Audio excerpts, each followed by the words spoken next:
Hey, what's going on, Guardians? My name is the Black Link, and today is Thursday, November 12th, 2020, the first Thursday after the official release of Destiny 2 Beyond Light. And of course, with it being a Thursday, you know what that means. It's time for another issue of the Bungie Weekly Blog, This Week at Bungie. And this week is going to be a little bit interesting.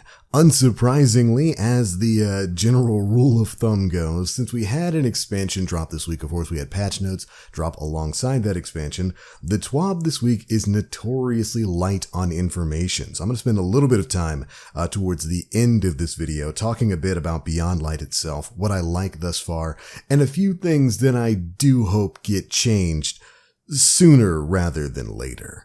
But of course, a lot of you Guardians are out there in Beyond Light playing on Europa in the new content or chilling in the Cosmodrome utilizing your brand new stasis powers. And really, stasis is the name of the game when it comes to this week's TWAB. As really, the most noteworthy part of the TWAB is really just explaining some of the finer details about how stasis is going to work both as an asset for players to use and as a hindrance when it's being used against you. In a section titled, Fine, It's Cosmic Ice, here's what Bungie had to say. We are seeing many Guardians out in the wild who have claimed stasis as their own and embraced a pathway to many abilities, some considered to be unnatural. There are many aspects and fragments still left to be discovered that will allow you to further customize your new powers. We wanted to give you some additional info on how these new status effects will hinder your opponents. This is not info the Vanguard would tell you. First up, we learn a bit more about Stasis Slow. Against Combatants, Slow will shut off Combatants' movement abilities and slow their overall movement. And when used against players, the Slow will reduce movement speed, reduce ability regeneration rates, suppress movement abilities like jump and dodge, and reduce the following weapon stats: ADS speed, ADS movement speed, weapon reload speed, weapon handling, and weapon kick direction. It also reduces overall weapon accuracy. So if you've noticed that when you get hit with some of those slowing effects before you get fully frozen in stasis, that, your entire character feels awful.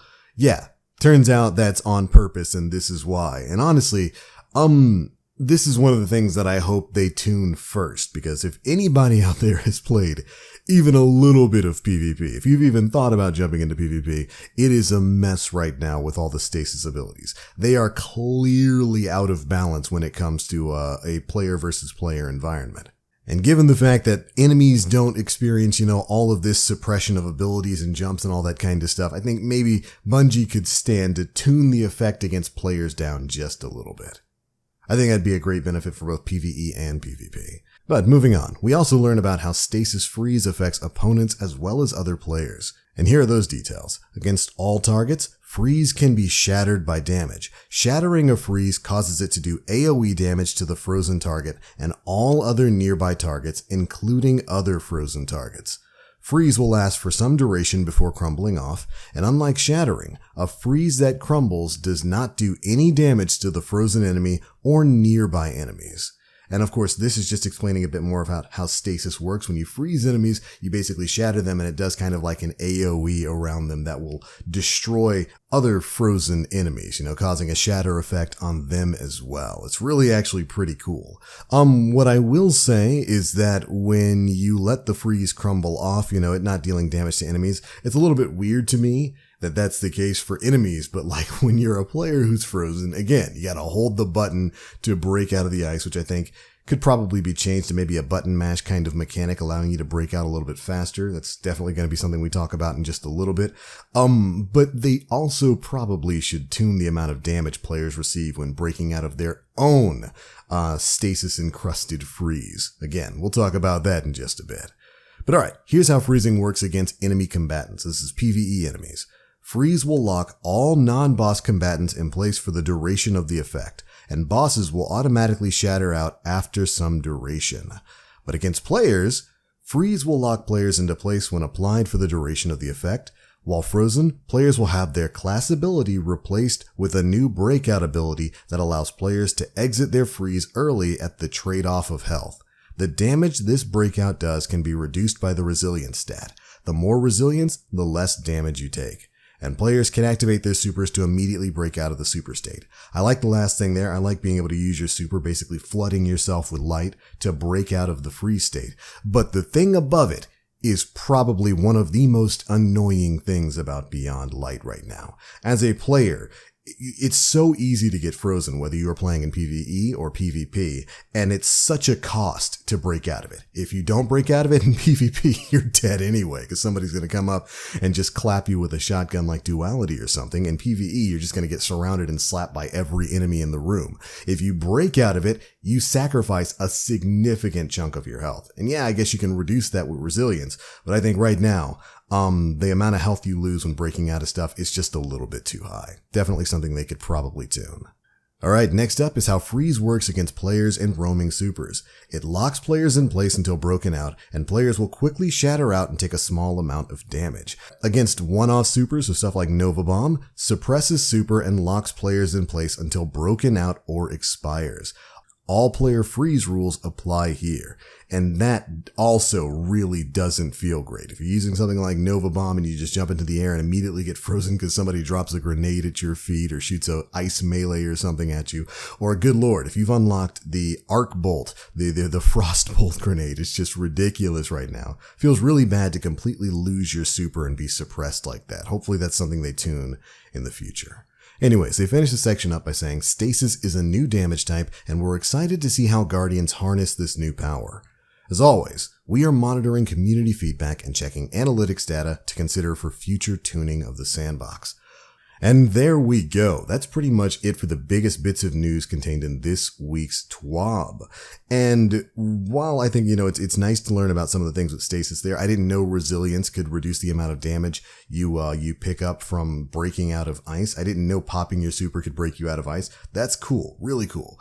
But there are still some growing pains, I think, when it comes to Stasis. Again, like I said earlier, step into the Crucible right now as a non-Stasis subclass and just watch in horror as everything you do is destroyed because you're frozen so quickly. It suppresses you. If you get frozen, it's basically an insta-kill, and there's a lot of that kind of spam going on right now. Hopefully, well, it looks kind of to me like Bungie either didn't do much testing in Crucible, which I can't imagine would be the case, or just decided, look, it's going to be busted for a while. We're just going to have to fix it on the fly, Bethesda style, by letting the players kind of test this out with an official release.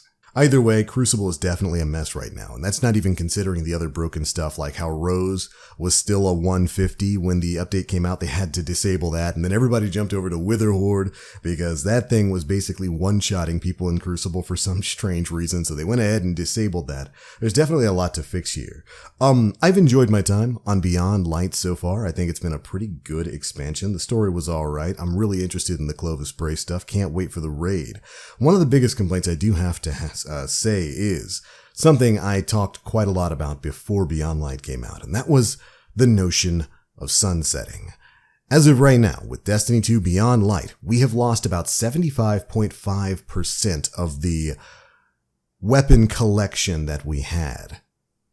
Meaning stuff that you can't bring above around 1060 power. And because of that, the loot pool in Beyond Light feels incredibly sparse. If you're still going through the story, you might not be noticing it too much, but if you're post-campaign, you're doing your weekly powerful grind and all that kind of stuff, you're going to notice a lot of the same old gear we've been grinding for a while, popping right back up with very few new guns. This is not a great feeling, and I think it's far too big of a sacrifice just to get us off of some of the pinnacle weapons of the past, just to get you to stop using stuff like Revoker and Mountaintop. I said it before, I will say it again, I think a better solution would have been to tune outliers like the Mountaintop and then introduce new weapons with new perks that were unavailable on those pinnacle weapons that we were using. Brand new good stuff. Some of the new rocket launchers have this awesome ability, like they've got built-in tracking and they've got this awesome ability that basically kind of acts like Firefly. Every enemy killed by that rocket when it detonates turns into a mini explosion. It's fantastic. That's how you get me off of old stuff. You present new stuff that's worthwhile.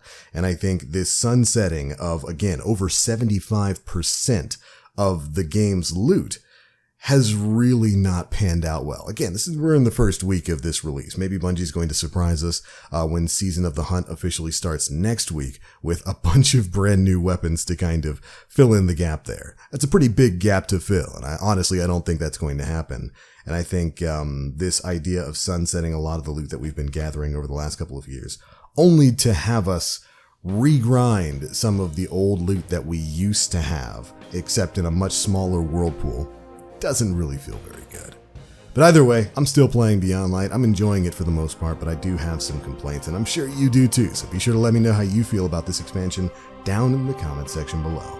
But alright, I've dragged this video out more than long enough. Thank you guys so much for watching. If you enjoyed, feel free to drop a like, make sure you subscribe, and hit that notification bell to stay up to date with all the latest stuff we're putting out. But I'm out for now. There are plenty more secrets to uncover in the frozen landscapes of Europa, as it were. So as always, I am the Black Link. You Guardians stay frosty, and we'll see you out there.